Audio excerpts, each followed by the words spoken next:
Hello, everyone, and thank you for joining the CannAtlantic Conference, the country's first Mid-Atlantic cannabis conference, brought to you by the Philadelphia Association of Black Journalists. Really appreciate you being here, really appreciate you supporting Black media and Black entrepreneurs, and really appreciate you being a part of this conversation as legalization heats up in the Mid-Atlantic region. If you're watching this current session, this session is about movements in the drug policy space that are moving beyond cannabis legalization. We know cannabis is a hot topic right now. We know everybody is really focused on legalization in various states, but drug policy advocates are really looking at cannabis and other drugs too that are incorporated around decrim, legalization, and other equitable measures that impact Black and Brown communities as well. I'm with Drug Policy Alliance's policy manager, Queen Adesuyi, who will be giving us some insight on what drug policy advocates are doing right now in the cannabis space and what other drugs are on their radars as we move closer to the end of 2020 and into 2021. Queen, thank you so much for being a part of this conversation. Really appreciate you, spending some time with us to drop some knowledge and drop some wisdom. And really looking forward to this conversation. It's definitely needed. You know, cannabis is a huge topic, but there's a whole bunch of other things that are also happening as well, too. Thank you. It's an honor to be here. Thank you. Yeah. So, let's give viewers, people who are watching this, a little bit more background information on you. Tell us, how long have you been in the kind of the cannabis/drug policy space? And, what have you and Drug Policy Alliance, what have you all been doing over the past couple of years? So thank you again for having me. My name is Queen Adesuyi. I'm a policy manager for Drug Policy Alliance, and I'm also the co-lead of the Marijuana Justice Coalition. So I've been in the cannabis space about 5 years, cannabis/drug policy space. And over the 5 years, I would say one of my favorite accomplishments and one of the favorite things I've been doing has been working with Black legislators in Congress to move their position on marijuana reform generally. I was a part of the introduction of the Marijuana Justice Act, which was at the time the first marijuana reform bill in Congress that even addressed or talked about or took measures to repair the harms of prohibition and criminalization from a racial justice lens. So working with that piece of legislation, which at the time was really considered a messaging bill because of how out there it was really in Congress, working with that piece of legislation and so many members of Congress, especially in the CDC, to move their position from just kind of supporting marijuana reform, but really understanding why this is a racial justice issue, a criminal justice issue, and broadening support amongst the caucus.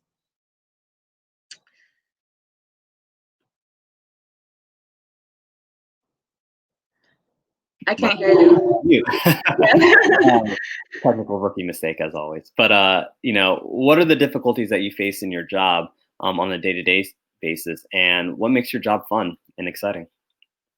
The biggest difficulty, the one that's the worst, honestly, to deal with is politics. Politics always gets in the way of the actual work. It gets in the way of the actual truth that we know is real in our communities. It gets in the way of progress. I mean, if folks have been, paying attention to cannabis news, you would have seen that this upcoming week, the week of the 21st, we would have seen the first vote in Congress to end marijuana criminalization on the federal level through this racial justice lens, which we're now working with the Marijuana Opportunity Reinvestment and Expungement Act, the MORE Act, which is now the most comprehensive bill that addresses marijuana reform and racial justice. We would have seen that this week. But politics, per usual, gets in the way. Talk a little bit about that frustration that y'all have been experiencing on the Hill. So DPA convened the Marijuana Justice Coalition, 2 years ago in 2018, ahead of the last election, with the mind that we would have a Democratic-led House. But of course, there's difficulties with even dealing with Democrats to one, really champion the issue, so broadening the support amongst the caucus, but then also putting pressure on them to realize that the moment is now. When it comes to justice, when it comes to drug policy and drugs in general, when it comes to criminal justice reform, we often find that even, Democrats are often trying to stay away from really working on that issue just because they're worried about Republican attack ads that so-and-so released a quote violent drug dealer ahead of the elections. Despite all the things that we know about marijuana reform from its bipartisan support, it's a increasingly and seriously bipartisan issue. Even criminal justice reform is a growing bipartisan issue. Congress passed criminal justice reform this Congress. So, you would think ahead of the elections, ahead of a contentious election, where, things are just really difficult, people would want to latch on to issues that are, that energize people across the aisle. So it's, really difficult to accept the fact that we're not going to get this vote next week. But one positive is that members of Congress are still committing to passing this bill in the House after the elections. I think it's unfortunate that it's not going to happen before. I think it's telling about, how fragile I think some Democrats still are, and how they still are internalizing stigma around marijuana as if it's like this, issue that's so contentious that will get them to really lose their election. When we saw President Trump actually acknowledge that marijuana reform gets voters out. He blames it for why Scott Walker lost his election. And I mean, besides elections and politics, this is an important issue. Like, it impacts millions of Americans. It's impacted millions of Americans for decades. The collateral consequences of marijuana arrest and incarceration are dire and serious, especially for the most vulnerable. We see people have lost their children because of marijuana reform. We see people being denied citizenship or deported because of marijuana criminalization. People have lost access to housing, public or private, unable to keep their jobs, food assistance, nutrition assistance, general public assistance and public benefits are impacted by a person's arrest and incarceration. And when I'm really thinking about the immigration consequences, we see that even in legal states that people are denied citizenship just because of their proximity to the legal industry. So people who are green card holders are facing immigration consequences just for working in the legal industry, which is it's absurd. So when you see members of Congress, people who are policymakers, people who we voted in, worrying about elections in the face of tens of thousands of people who are going to be continued to be impacted by marijuana arrests between now and the elections, it just feels it feels disconnected, and a little disrespectful, I would say, to the communities who are really living with the brunt of prohibition, the harms of prohibition, to pass on this bipartisan opportunity to give them some idea that they actually care about justice reform. But here we are. So here we are. And that's a good segue to kind of into knowing the fact that at the federal level we've seen a pause on a vote for the MORE Act. The Safe Banking Act too didn't move as far as people had been hoping and pushing, really. Aside from that, what else now is in terms of there won't be a sort of like pivot away from cannabis, but certainly you're probably going to be taking stock and looking at other measures and things that drug policy advocates can get involved in too. What else is on Drug Policy Alliance's radar when it comes to other drugs, when it comes to decriminalization or legalization? What else are y'all looking at? So simultaneously, as we'll be working to really move marijuana justice through Congress, we're also working on an initiative to introduce a bill in Congress to decriminalize all drugs, and start that conversation and start building both coalition support and support amongst members of Congress to address removing criminal penalties for all drugs. This is a very natural next step from marijuana reform, just because the same ideology, the same reasons why we want to end, the criminalization of marijuana, they're the same exact reasons why we should be just removing criminal penalties for all drugs. It impacts people who are in recovery in so many ways that are absurd when it comes to really thinking about and understanding the nature of addiction. The last place a person should be who's struggling with an addiction is prison or jail.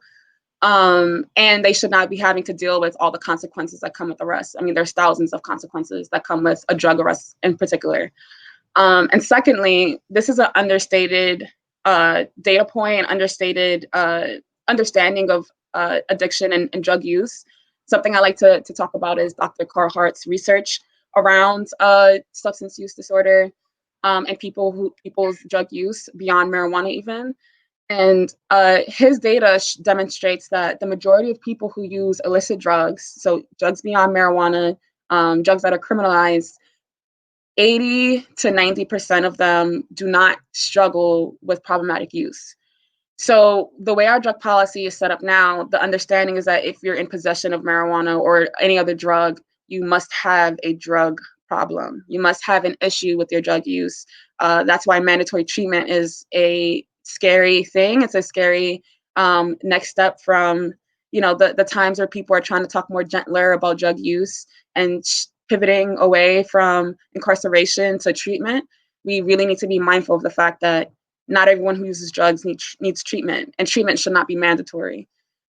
So we're looking forward to the day that we can continue to reimagine the world that we want and want to see, and know that's the world that's the best for people who are the most marginalized, especially folks in the community who use drugs. The day of criminalizing drug use needs to end. It's a failure of our budget. It's a failure of use of our funds. All of that money that they're using to enforce drugs could and should be used differently in our communities to help reduce the harms of drug use and reduce the harms of poverty, of systematic oppression, increase access to resources like mental health services, housing, food nutrition, food assistance and nutrition assistance.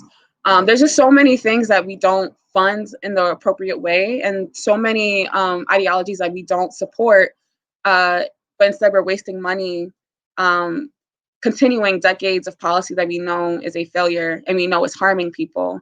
Often our policies like to focus on drugs as if drugs are like the problem, and drugs are pretty neutral when it comes to the conversation we're having now. It's really the policies that exacerbate all of the harm and really complicate the lives of people who use drugs, especially the minority of people who do struggle with problematic use. Well said. One of the drugs that is really seeing a growing support and movement is psilocybin, right?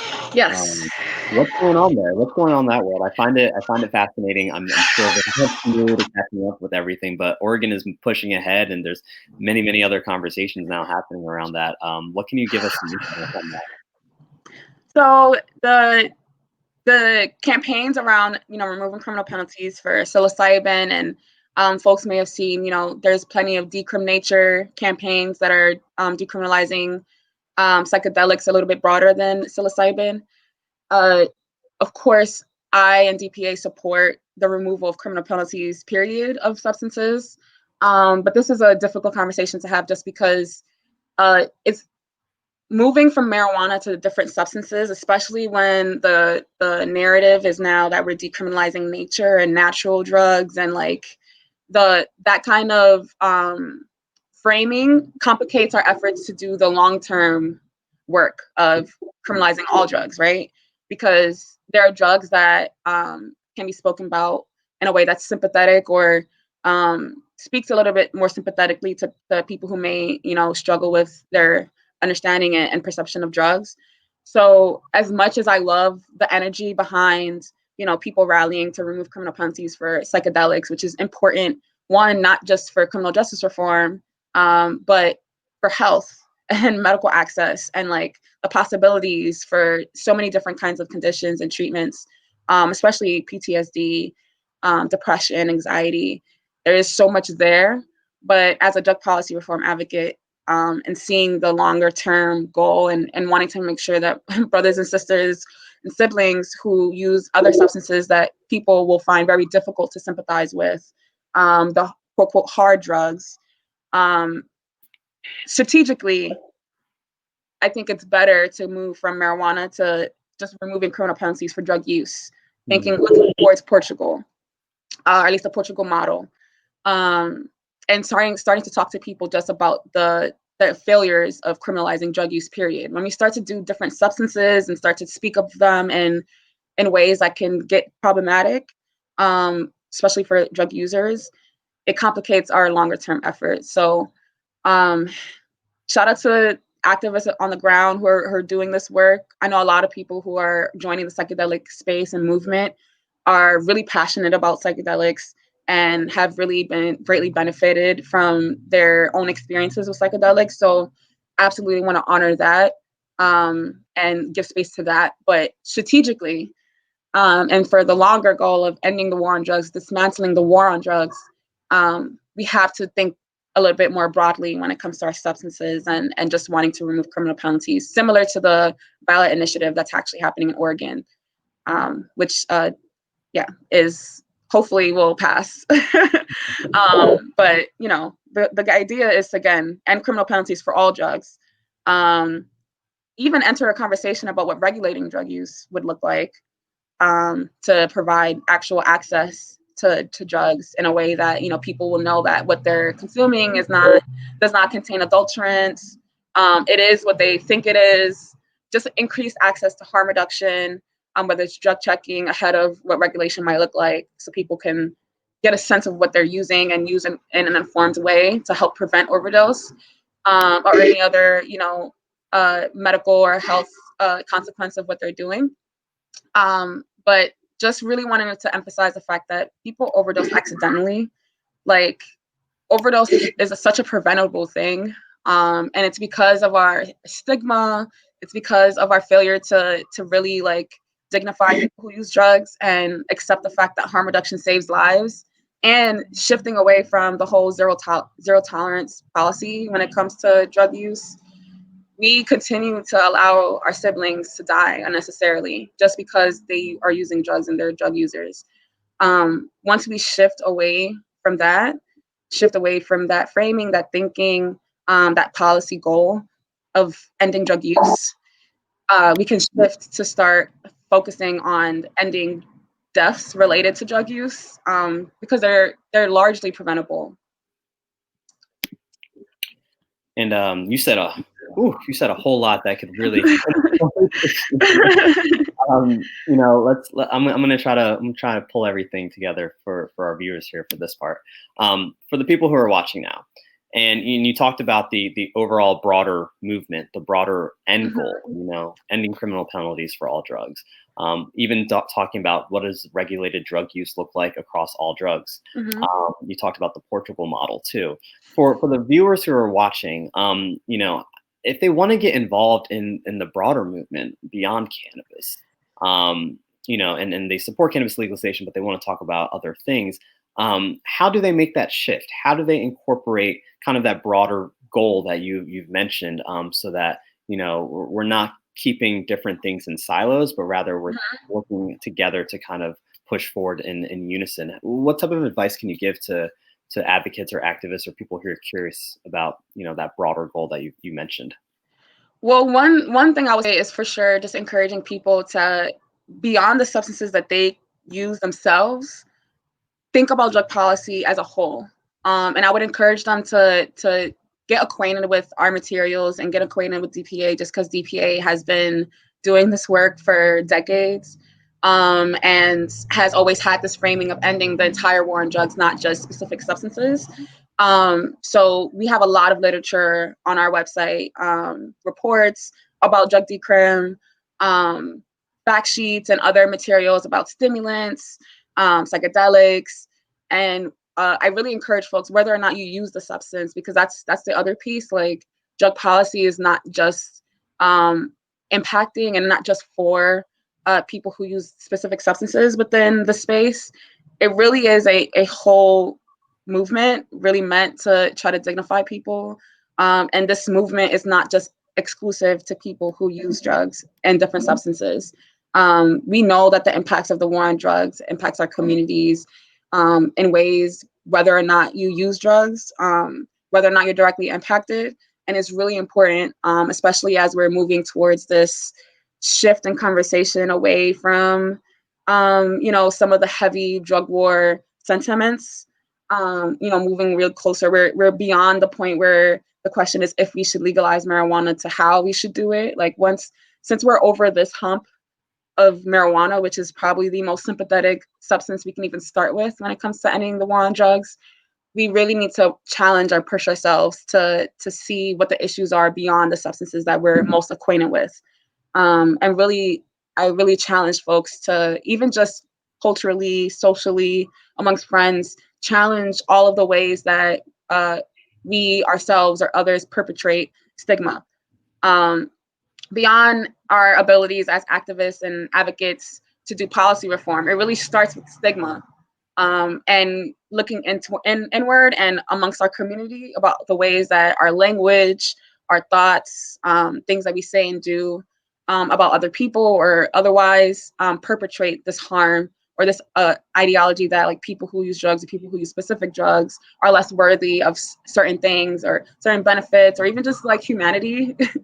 So I would say get acquainted with DPA's materials on our website, drugpolicy.org.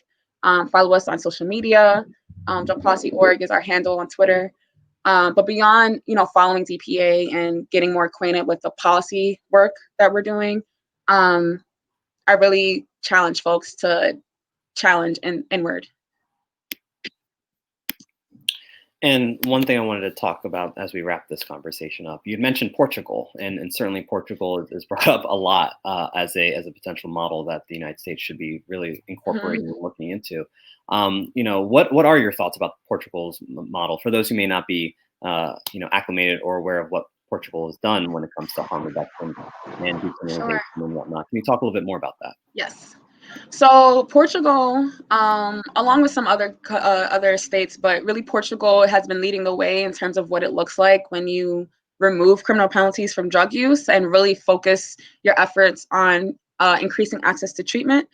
I think Portugal is a great place to really examine, and it's not the perfect Portugal to the U.S. just because the U.S. has a failing healthcare system for one. So when you talk about drug decrim and ending the war on drugs and what it might look like, we also need to talk about healthcare access. People need access to healthcare.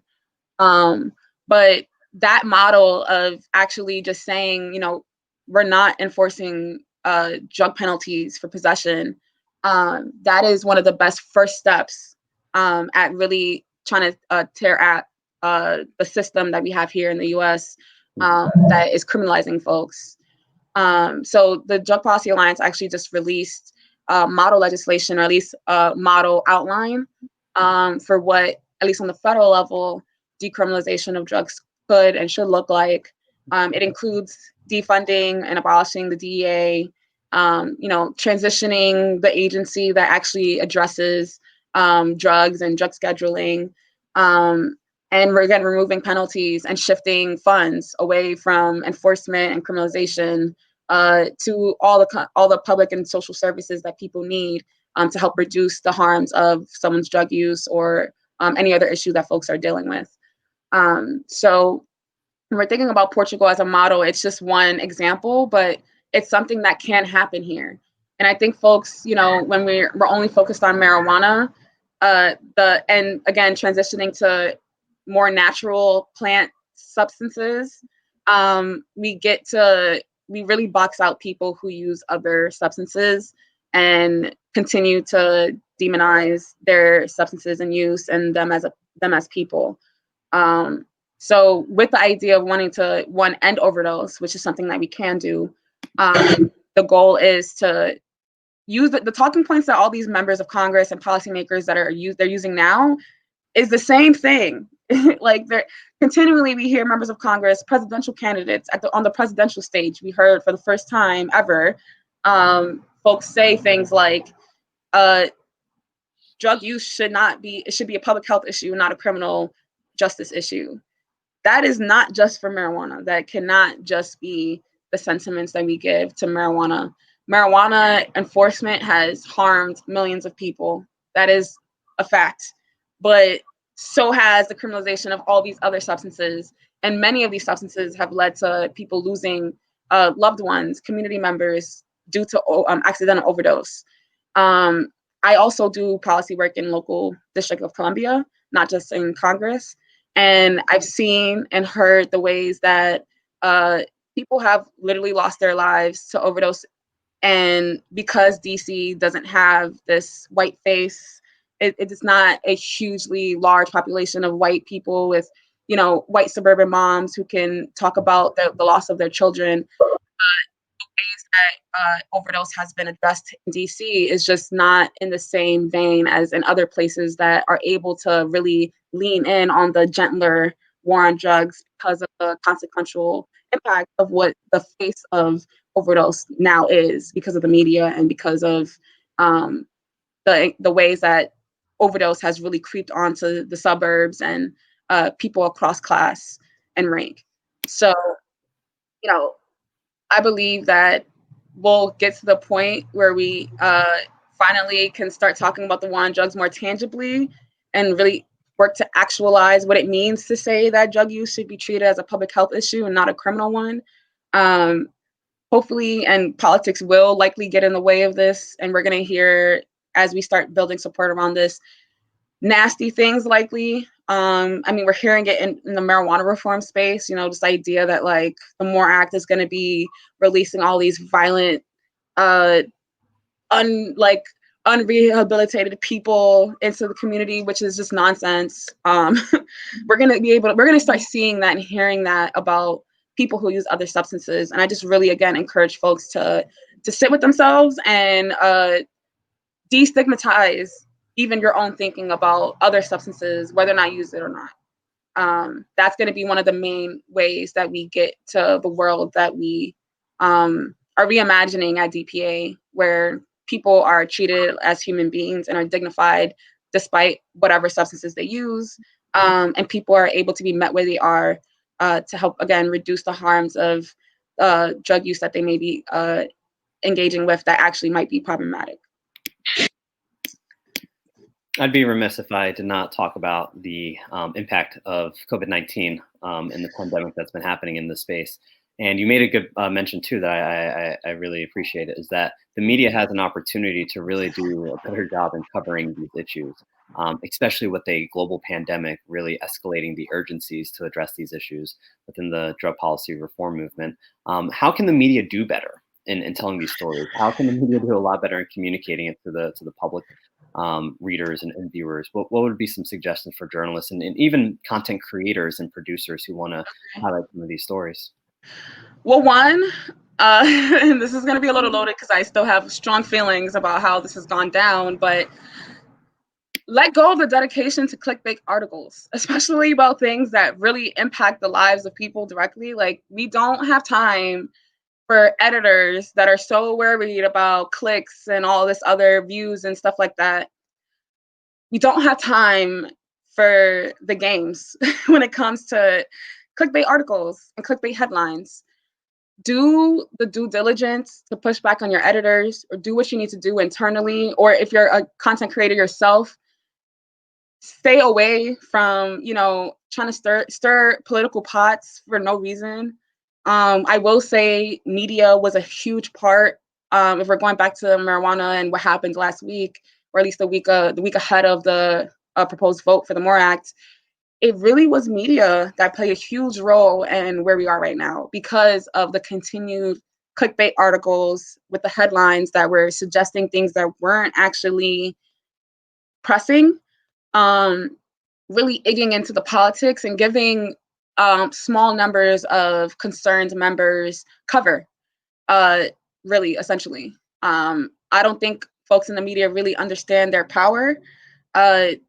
Oftentimes, politicians, as much as they're focused on their elections and politics in that way, they're focused on how they're being reported on. And when media folks and reporters are putting on headlines that are making suggestions as if they're facts and as if they're what exactly is happening, it complicates the work of advocates. So first and foremost, I will say, chill with the clickbait articles, the headlines. You cannot keep doing that. But secondly, I would say, do your due diligence in learning the issue.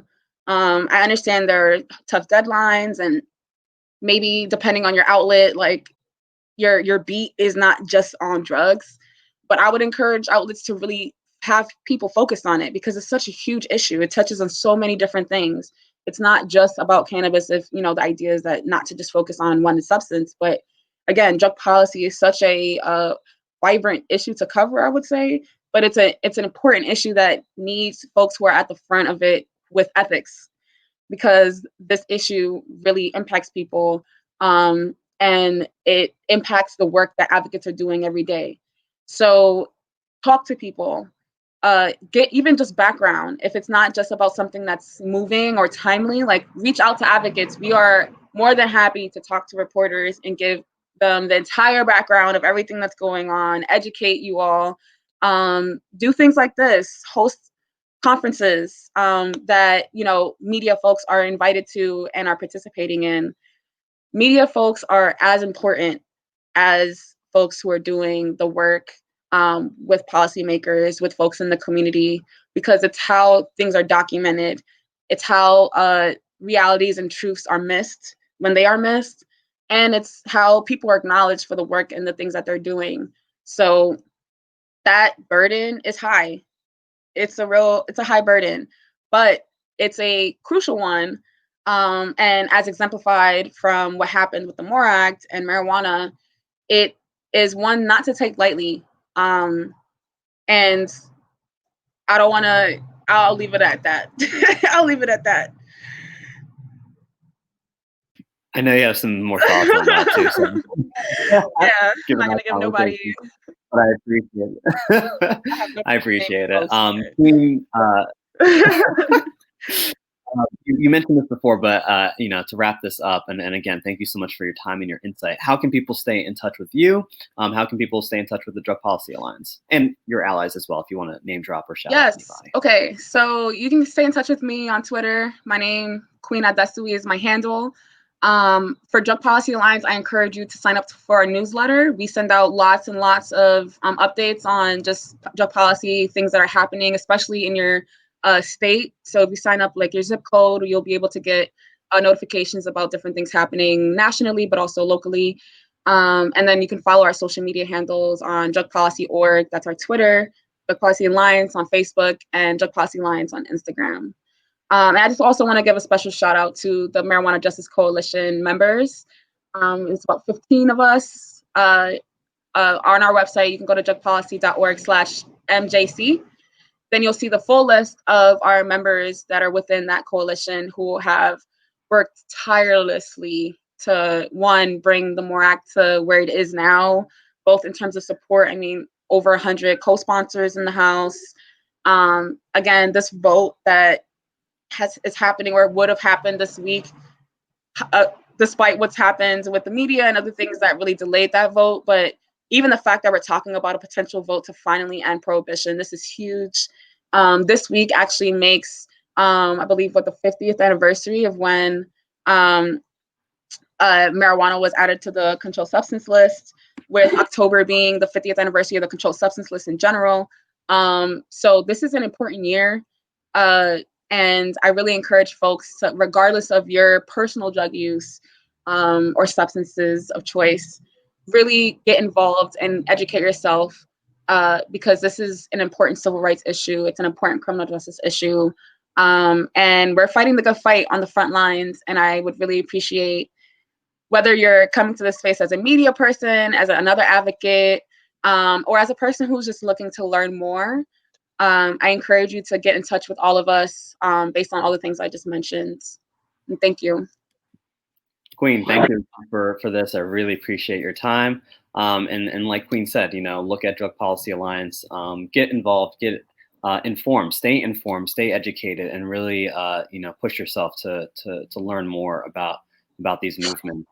Cannabis is certainly important. Cannabis will be still a major talking point, and a lot of people are going to be pushing for that. But there's a lot of things out there, as we know, that's happening outside of that too, that all connect to ending the war on drugs. So, Queen, thank you again for your time. Really appreciate it. Thank you.